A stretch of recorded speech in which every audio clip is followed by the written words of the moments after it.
Hi again. William Schnell's book, 30 Years a Watchtower Slave. We're coming to the end of the book. This is page 186. He's been dealing with the clergy, the Watchtower, specifically Rutherford's version of the clergy, in a chapter entitled, Who is the Big Bad Wolf? And now the subhead is, The Clergy Are Children of the Devil. The Jehovah's Witnesses are known for their attacks on the clergy, from whence this hatred of clergymen by Judge Rutherford and the Watchtower Society. As you recall from earlier chapters, the United States government banned the Watchtower Society during the war years 1918 to 1919, dissolved the society, and imprisoned Judge Rutherford and others. Upon being freed from Atlanta, the judge began his violent opposition to, quote, organized Christianity, unquote, and the clergy, using his arrest as basis for hatred. Instead of following the Christian principle of winning over those who had ill-used him, if that is what they actually had done, he proceeded to oppose and attack them without mercy. Why am I so confident that this hatred of the clergy emanated from the grudge held by the judge and the society for causing their work to be closed down? In the book Religion, published by the Watchtower Society in 1940, we read on page 225, paragraph 2, quote, in 1918, because Jehovah's people were restrained of liberty and service, the religionists, and particularly the high clergymen, were much at ease. And so Jehovah says concerning that situation, and I am very sore displeased with the heathen, the religionists, who claim to serve God, but who do not. That, of course, is all Rutherford's paraphrase of what he thinks this is about. I am displeased with the heathen that are at ease, for I was but a little displeased with my consecrated people in 1917 and 1918. Again, an insertion from Rutherford. And they, that is the religionists, helped forward the affliction upon my faithful servants. This is all based on Zechariah 1:15, by the way. Thus the religionists did by heaping reproach upon God's consecrated people, claiming them to be enemies of God, and calling them by all manner of false names, and shamefully treating them. End of quote. Zechariah would be quite amazed at those interpolations in the parentheses, and I'm sure that God is not honored by this misuse of his word. Watchtower Society promulgated thinking was arbitrarily injected here to describe the crucial period of the eclipse of the Watchtower Society during 1918 and 19 as a punishment meted out to Bible students for omissions on their part. Inferentially, this was placing the blame for this punishment upon the Bible students' failure to acquiesce abjectly to Judge Rutherford's assuming the presidency of the society and to the formation of a new Watchtower Society under his leadership. But this failure on the part of the Bible students was less reprehensible, so the above quotation alludes, because it is taken for granted that they would have come around sooner or later and accepted the new leadership of this new Watchtower Society in order to cover up the inaccuracy of this assumption, as is evidenced by the subsequent need for purging 75% of all Bible students between the years 1919 and to 1931 for failure to come round to Watchtower leadership. A scapegoat had to be found, and what class was more convenient than the clergy? As the quotation from the book Religion shows, in misusing the Zechariah scripture, they helped forward the affliction.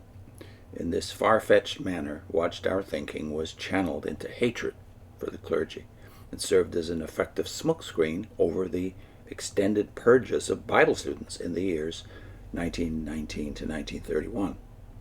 This diversionary attack against the clergy was carried on in every book published from the book Deliverance on.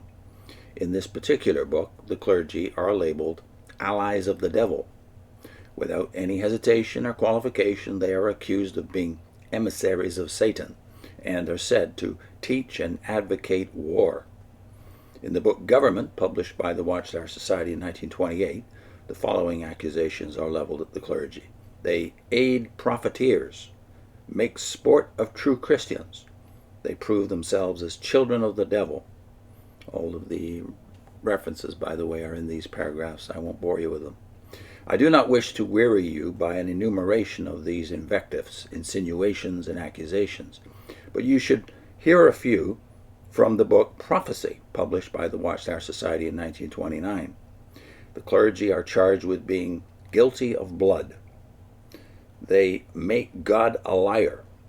They are Satan's mouthpieces and thieves against God. These accusations could be multiplied manyfold, but let this suffice to illustrate the persistent and unrestrained bombardment of the clergy. Now a subhead, which is the commendable spirit? As I once more go through some of the Watchtower Society published books, I stand amazed and aghast at the versatility of abuse heaped upon the clergy, leveled against them as a class, and in contrast, the complete absence of retaliatory measures on the part of the clergy, when so often they had good grounds to be effective. In fact, as early as the year 1935, there began to grow in my heart and mind a smoldering suspicion that the Watchtower Society and their faithful and wise servant class, amidst loud declarations and avowals of having replaced the clergy as leaders of Christianity, were much less Christian in their pronouncements and behavior than were the clergy whom they denounced. The clergy, in choosing to ignore Watchtower accusations and by refraining from hitting back in kind, actually turned the other cheek in typical Christian fashion, leaving it to the Lord to settle matters. As this sort of evidence mounted, during my active years as a theocratic exactor, I became less and less sure of the Watchtower's claim as having been given all the goods, as they put it.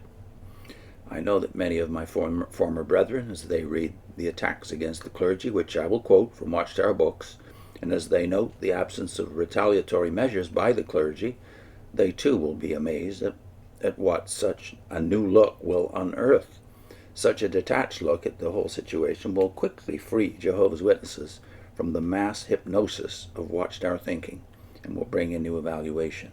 They will see that the violent language and charges of the Watchtower organization line, which was constantly kept before their eyes, had the tendency to rivet their minds hypnotically upon hatred instead of love. Hatred leads, of course, to division, and such divisiveness pursued in the realm of theocratic thinking and doing makes Jehovah's Witnesses fit only to be kingdom publishers of Watchtower books and incapable of bringing forth fruits of the Spirit. Love, the language of God and of Jesus Christ, of the apostles and of Christianity, cannot express itself in such a sterile atmosphere of book placing, time counting, and quota performing. Love works through the heart and mind of the individual. I'll put in a link this time to a series that we have done called Who Really is the Faithful and Discreet Slave? Now this is highlighting the work of many clergymen, mostly clergymen, but some ex-witnesses, in this case David Berceau. David Berceau became a clergyman later, but he was a Jehovah's Witness elder until I think it was 1975 he left.